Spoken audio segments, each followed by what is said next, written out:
gente vê que tem um denominador comum, e ele, por isso que eu sempre tento evitar a generalização, porque mais do que ser uma religião, ou um povo, ou uma seita, é uma crença. É um tipo de crença materialista, e por vezes até luciferiana, né, no sentido de rejeitar Deus, né? Exatamente. Que está infiltrado em todas as religiões hoje. Todas elas, né? Então algumas pessoas falam, mas quando vê a profecia da Igreja Universal, do futuro, do Apocalipse, a pessoa fica imaginando alguma igreja. Não, vão ser todas, porque essa união não vai ser necessário eliminar as denominações. Exatamente. Eu vejo assim, todas elas, como aconteceu lá em Astana agora, lá no Cazaquistão, exatamente. Todos ali, cada um com a sua roupa, representando a sua religião, mas todo mundo falando a mesma coisa. Cada um dá um nome, mas a essência é a mesma, né? É uma mesa redonda.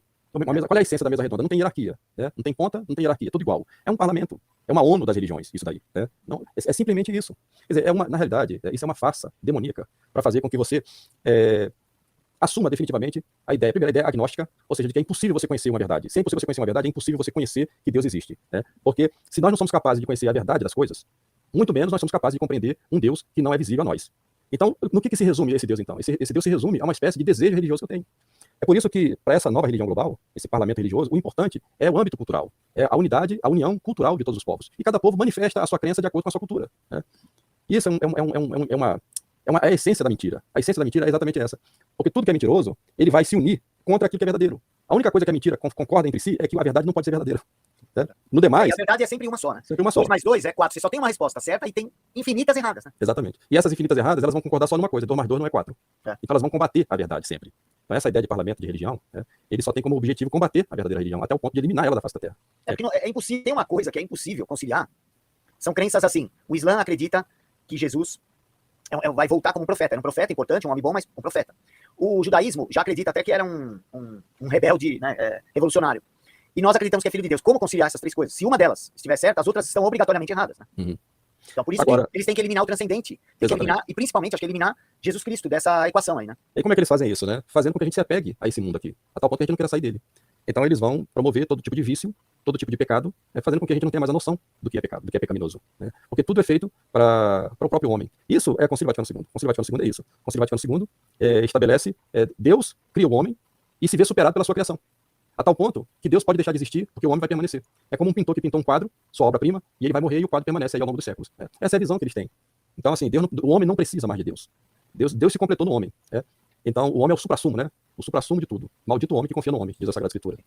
E esse humanismo, ele entrega o homem ao próprio homem. É claro que isso não passa de uma utopia, que não vai levar a outra coisa senão uma tirania global e uma escravização como nunca se viu antes na história da humanidade. Então, isso já está sendo desenhado no nosso horizonte, né? E está mais perto do que a gente pensa. Está muito mais perto do que a gente pensa.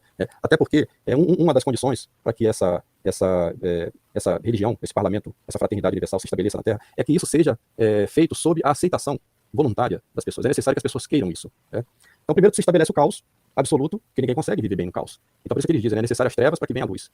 Sem as trevas não há luz. A ordem emergirá do caos. Do caos, exatamente. É o slogan da maçonaria. Exatamente. Então, a gente tem que promover toda a desordem possível. Essa é a essência da revolução. A essência da revolução é a desordem, porque a revolução é a ausência da graça. Não é difícil a gente constatar isso na história. Primeiro, não é difícil constatar que nosso Jesus Cristo é Deus e homem verdadeiro. Primeiro porque ele é uma figura histórica. Não há, por mais que os modernistas tenham tentado negar isso, todos os documentos históricos comprovaram isso. Mesmo os pergaminhos do Mar Morto comprovaram o Evangelho. Então, Nosso Senhor é uma figura histórica. Nosso Senhor fez coisas que nem o homem nunca fez e nem pode fazer.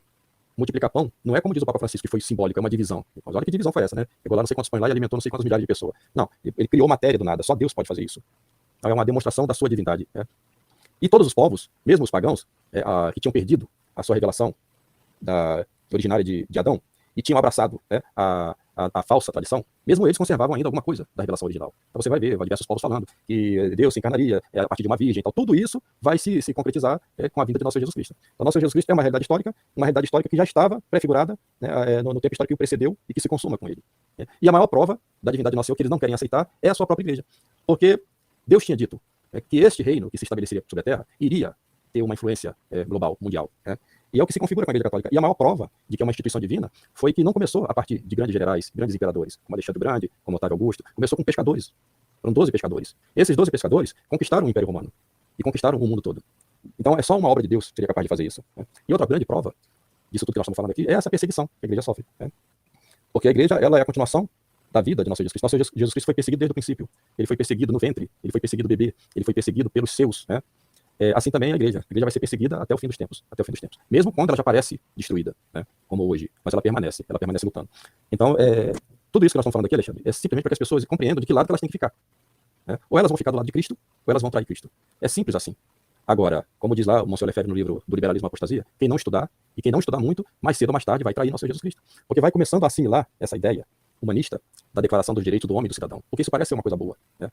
Mas conduz para um desastre. Aliás, já conduziu, né? Porque você pega o saldo da Revolução Francesa em diante.